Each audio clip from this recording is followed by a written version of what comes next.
मैंने खरीदा है ये प्लेस्टेशन पोर्टेबल, वो भी 2024 में। एक 16 साल पुराना हैंडहेल्ड गेमिंग कंसोल जिसका लॉन्च प्राइस था करीब करीब 10-11 हज़ार रुपए। इसको मैंने खरीदा है अभी फिलहाल के मार्केट में सिर्फ और सिर्फ 1000 रुपए का। बट क्या आपको खरीदना चाहिए एक प्लेस्टेशन पोर्टेबल, वो भी 2024 में? स्पेशली अब जब बहुत सारे third party retro gaming consoles handhelds आ चुका है जो पीएसपी गेम्स को बहुत ही आराम से चला देते हैं, तो एक ओरिजिनल पीएसपी लेने का फायदा क्या होगा आपको? इस वीडियो में मैं आप लोगों को ये सभी चीजों के बारे में बताने वाला हूँ कि 2024 में अगर आप कोई प्लेस्टेशन पोर्टेबल लेते हो तो ये लेने का फायदा क्या क्या है और इसका डाउन साइड क्या क्या है, क्योंकि ये एक 16 साल पुराना हैंडहेल्ड गेमिंग कंसोल है तो इसमें बहुत सारी चीजें आउटडेटेड हो चुका है जो कि आज के स्टैंडर्ड्स को मीट नहीं करते हैं। तो आज आप प्लेस्टेशन पोर्टेबल से रिलेटेड सभी चीजों के बारे में बात करते हैं इसी वीडियो में। बट उससे पहले अगर आप चैनल पर नए हो या फिर पहली बार आए हो तो चैनल को सब्सक्राइब करके जरूर जाना, क्योंकि हम लोग इस तरह का कंसोल रिलेटेड कंटेंट्स हमारे चैनल पर ऑलवेज लेके आते रहते हैं, तो आपको अपडेट्स मिलता रहेगा। सबसे पहले तो ये एक PSP 3000 है, दैट मींस इसमें वाईफाई भी है जो कि ऑनेस्टली कोई काम का नहीं है। बट ये प्लेस्टेशन पोर्टेबल सीरीज का सबसे सेकंड एक्सपेंसिव PSP था। इससे एक्सपेंसिव शायद से PSP Go था, बट वो अनफॉर्चुनेटली इंडिया में नहीं मिलता है। एनीवे, ये मुझे पड़ा सिर्फ और सिर्फ 1000 रुपए का। 1000 रुपए क्यों? क्योंकि पहली बात तो इसका जो बैटरी है वो यहाँ पर प्रेग्नेंट हो चुका था, मतलब एकदम फुटबॉल जैसा बन चुका था। तो उसका जो बैक कवर है ना बैटरी का, वो यहाँ पर सही से लग नहीं रहा था। जब हमने इसको टर्न ऑन किया तो भाई साहब चार्जर से खोलते ही ये जो PSP है वो यहाँ पर शट डाउन हो रहा था, मतलब बंद हो जा रहा था। तो 1000 रुपए का PSP प्लस मुझे इसका बैटरी बदलवाना पड़ा, जो मुझे पड़ा लगभग 800 रुपए का। ऊपर से मैंने इसके लिए एक memory stick Pro Duo 2 SD adapter भी खरीदा जो मुझे पड़ा लगभग 200 रुपए का। ये मुझे लोकल मार्केट से ही मिल गया था। और हाँ, एक 120 GB का माइक्रो SD कार्ड जो मुझे पड़ा लगभग 700 रुपए का। तो टोटल मिला के जो कॉस्टिंग आया है मेरा ये PSP कॉम्बो का, वो मुझे पड़ा लगभग 2700 रुपए का, यानी कि 2700 रुपीज। पहले तो इस PSP का मैं आपको कंडीशन दिखा देता हूँ। ऑनेस्टली बहुत बुरा कंडीशन नहीं है, बट स्क्रैचेस यहाँ पर आपको हर जगह देखने को मिलेगा, क्योंकि PSP जो है पूरा का पूरा प्लास्टिक बिल्ड में ही आता था, वो भी ग्लॉसी प्लास्टिक में।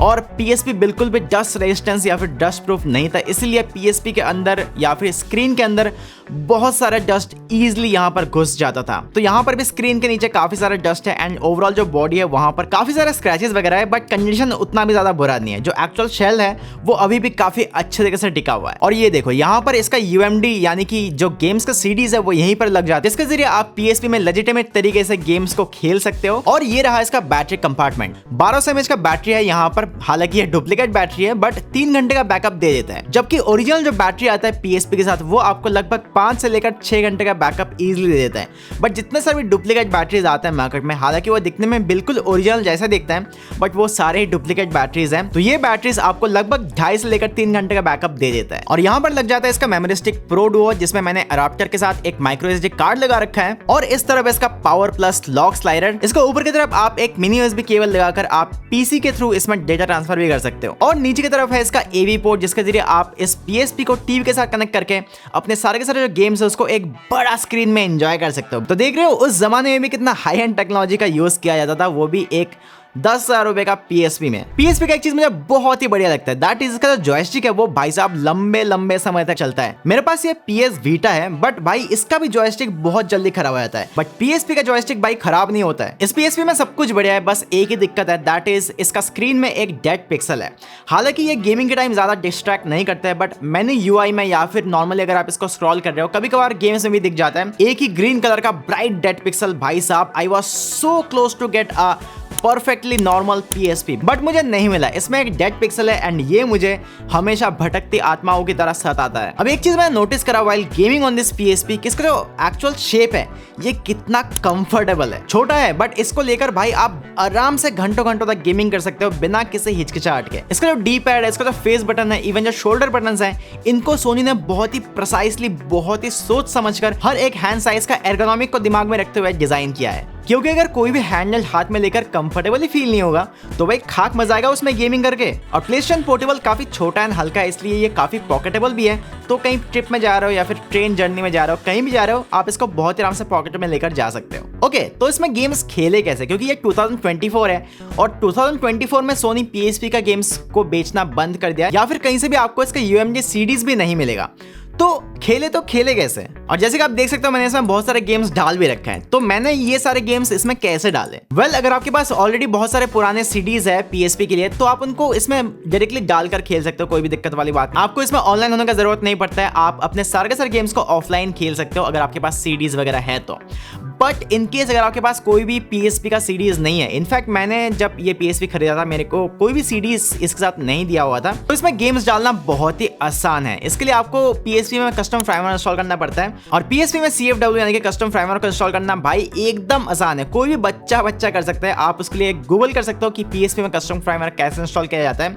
मेरे हिसाब से सोनी का जितना सारे कंसोल्स है उसमें से प्लेस्टेशन पोर्टेबल को जेल ब्रेक करना सबसे ज्यादा आसान है। तो बस एक बार आपने पीएसपी को जेल ब्रेक कर लिया, इसमें कस्टम फ्रेमवर्क डाल दिया, उसके बाद आप इंटरनेट से पीएसपी का ISO फाइल्स गेम्स को डाउनलोड करके इस मेमोरी कार्ड में स्टोर करके डायरेक्टली अपना पीएसपी में वो सारे गेम्स को खेल सकते हो। And at the same time आप मल्टीपल गेम्स को स्टोर कर सकते हो एक ही पीएसपी में। आपको हर एक गेम के लिए सीडी चेंज करना नहीं पड़ेगा।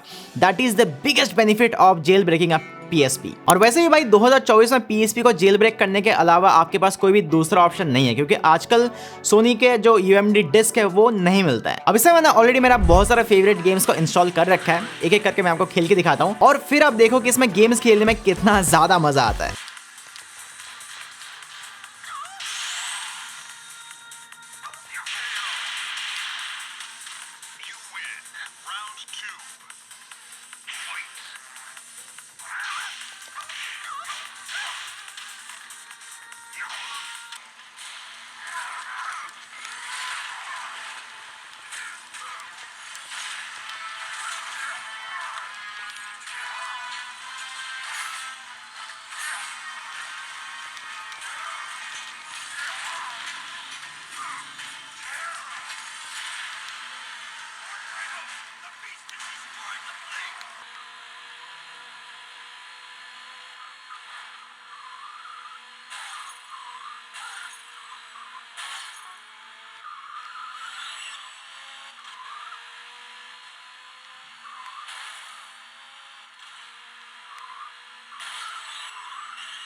अब एक चीज मैं समझ गया गाइस कि 2024 में पीएसपी गेम्स खेलने में बिल्कुल वही मजा है जो 2005-06 में हम लोग को आता था, क्योंकि पीएसपी गेम्स है ही इतना कमाल के, इतने मजेदार कि आपको खेलकर भाई मजा आ जाएगा। हाँ, जो इसका एक्चुअल ग्राफिक्स है वो थोड़े से कम लगता है, बट देन अगेन 4 इंच का स्क्रीन है तो इसका जो सारे के सारे गेम्स है वो ऑलमोस्ट क्लियर ही दिखता है। भाई ट्रस्ट में पीएसपी में अभी भी गेम्स खेलने में बहुत ही ज्यादा मजा आता है, क्योंकि पीएसपी का जो गेमिंग लाइब्रेरी है वो बहुत ही ज्यादा ह्यूज है। टोटल 2200 से भी ज्यादा गेम्स पीएसपी के लिए बनाया गया था। इतना तो भाई पीएस बीटा का भी नहीं है, बट पीएसपी का जो गेमिंग लाइब्रेरी है दैट इज रियली ह्यूज। तो भाई 2000 रुपए में फुल पैसा वसूल डील। अब आप में से जो लोग 2024 में एक पीएसपी लेने का सोच रहे हो, चलो मैं आप लोगों को बता देता हूं कि 2024 में एक प्लेस्टेशन पोर्टेबल लेने का फायदा क्या क्या है और बाद में हम लोग इसका नुकसान के बारे में बात करने वाले हैं।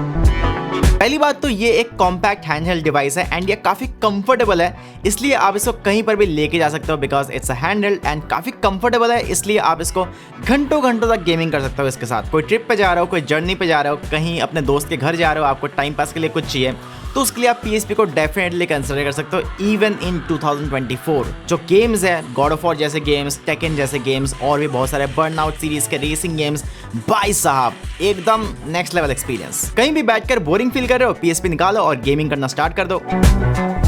दूसरी बात, प्लेस्टेशन पोर्टेबल का जो गेमिंग लाइब्रेरी है दैट इज रियली ह्यूज। जैसे कि मैंने आपको पहले भी बताया था, टोटल 2200 प्लस गेम्स बनाता है पीएसपी के लिए, तो भाई साहब गेमिंग लाइब्रेरी तो बहुत ह्यूज है।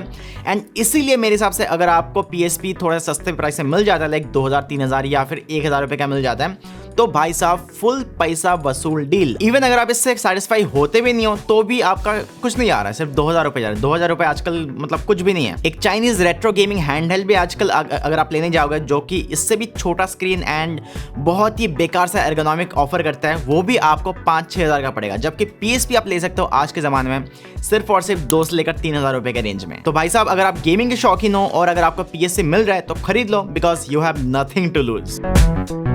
थर्ड पॉइंट की बात करते हैं तो आप इस PlayStation पोर्टेबल को जेल ब्रेक करने के बाद, इसमें कस्टम फ्रेमवर्क डालने के बाद, ना ही सिर्फ आप इसमें PSP गेम्स खेल सकते हो बल्कि आप इसको एक एमुलेशन डिवाइस के हिसाब से भी यूज कर सकते हो। बट इसका जो एमुलेटिंग पावर है वो बहुत ज्यादा तगड़ा नहीं है, क्योंकि इसका जो CPU है वो बहुत ही कमजोर है, बहुत ही पहला आया हुआ था। बट आप इसमें NES, GBA, GBC, उसके बाद गेम बॉय नॉर्मल वाले कुछ सुपर निंटेंडो के गेम्स को भी एमुलेट कर सकते हो। हालांकि फ्लॉलेस एमुलेशन आपको सिर्फ निंटेंडो एमुलेटिंग सिस्टम एंड कुछ गेम बॉय एडवांस गेम्स पर ही मिलेगा, यानी कि आप NES गेम्स को एंड कुछ GBA गेम्स को ही एकदम बटरी स्मूथली 60 FPS पर खेल सकते हो। बट जो सुपर निंटेंडो सिस्टम है वो इसमें बहुत अच्छा नहीं चलता है, यानी कि बहुत सारे गेम्स इसमें लैग करता है, ज्यादातर गेम्स इसमें लैग करता है। अदरवाइज आप इसमें NES गेम्स को बहुत ही आराम से खेल सकते हो एट फुल स्पीड, कोई भी दिक्कत वाली बात नहीं होगा। गेम बॉय एडवांस के गेम्स को भी आप इसमें खेल सकते हो एमुलेटर्स वगैरह डाल के, वो भी लगभग स्मूथ चलता है। SNES थोड़ा सा दिक्कत देता है। तो आपको इसके साथ PSP का 2000 गेम्स तो मिलता ही है, साथ ही साथ जो NES गेम्स है, जो GBA गेम्स है, जो SNES गेम्स है, जो GBC गेम्स है, तो कुल मिला के आप इस छोटा सा हैंडहेल्ड गेमिंग कंसोल में 8 से लेकर 9000 गेम्स को एंजॉय कर सकते हो। फोर्थ पॉइंट की बात करते हैं तो ये एक सोनी का ओरिजिनल डिवाइस है, सोनी का ओरिजिनल हार्डवेयर है। तो उसका जो हार्डवेयर है ये काफी सॉलिड है एंड काफी रगड है, बहुत जल्दी खराब नहीं होगा। ये ऑलरेडी 16 साल पुराना हैंडहेल्ड गेमिंग कंसोल है, अभी भी एकदम मस्त चल रहा है। जबकि जो third party retro gaming console जाता है, रेट्रो हैंडहेल्ड गेमिंग कंसोल जाता है, उसका एर्गोनॉमिक्स भी अच्छा नहीं होता है, उसमें चाइनीज डुप्लीकेट पार्ट्स यूज किया जाता है, प्लस वो काफी महंगा भी बिकता है एक PSP के मुकाबले। तो अगर आप 2024 में भी कोई यूएस PSP ही ले रहे हो तो आप ऐसा मान के चल सकते हो कि आपका PSP जो है बहुत ही लंबा चलेगा।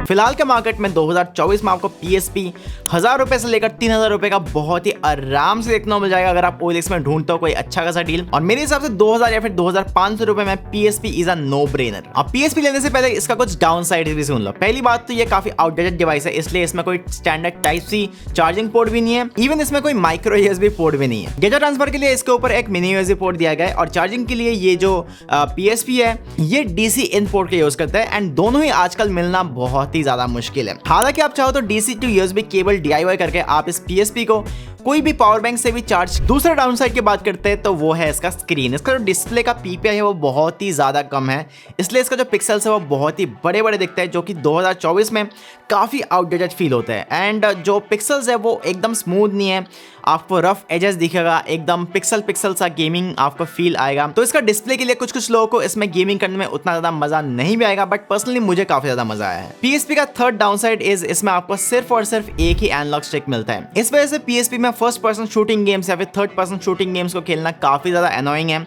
जहां पर आपको फेस बटन के जरिए आपका कैमरा मूवमेंट को कंट्रोल करना पड़ता है, जो कि काफी अनोइंग है। एंड PSP में फर्स्ट पर्सन शूटिंग गेम्स या फिर कोई किसी भी तरह का शूटिंग गेम्स जो है बिल्कुल भी फन नहीं है, बिल्कुल भी मजेदार नहीं है। ज्यादातर मैं PSP को fighting games, side scenery games या फिर action hack and slash games के लिए यूज करता हूं, जहां पर कैमरा जो है ऑटोमेटिकली सब्जेक्ट को फॉलो करता है। अदरवाइज शूटिंग गेम्स के लिए PSP मैं आपको बिल्कुल भी रिकमेंड नहीं करूंगा। बाकी भाई साहब आज के डेट पर PSP उतना ही मजेदार है जितना पहले था। फिलहाल PSP अगर आपको अच्छा खासा प्राइसिंग में मिल रहा है तो डेफिनेटली उठा लो एंड मजे उड़ाओ PSP का ह्यूज गेमिंग लाइब्रेरी का। अब वीडियो के इस पॉइंट में आकर अगर आप एक PSP लेने का सोच ही रहे हो तो मैं आपको थोड़ा बहुत गाइड कर देता हूं कि आपको कौन सा PSP लेना चाहिए। देखो PSP का 4 वेरिएंट आता है इंडिया में, एक है PSP 1000, PSP 2000 एंड PSP 3000, और एकदम लास्ट में सोनी ने एक और PSP रिलीज किया था जिसका नाम था PSP स्ट्रीट। तो गाइस मैं आपको मोटा मोटा ये चीज समझा देता हूं। वैसे तो सारे PSP सेम ही है, सभी में PSP के गेम्स चलेंगे, बट मॉडल्स थोड़ा सा डिफरेंट है। बेसिकली PSP 1000 मतलब PSP का सबसे पहला वेरिएंट था,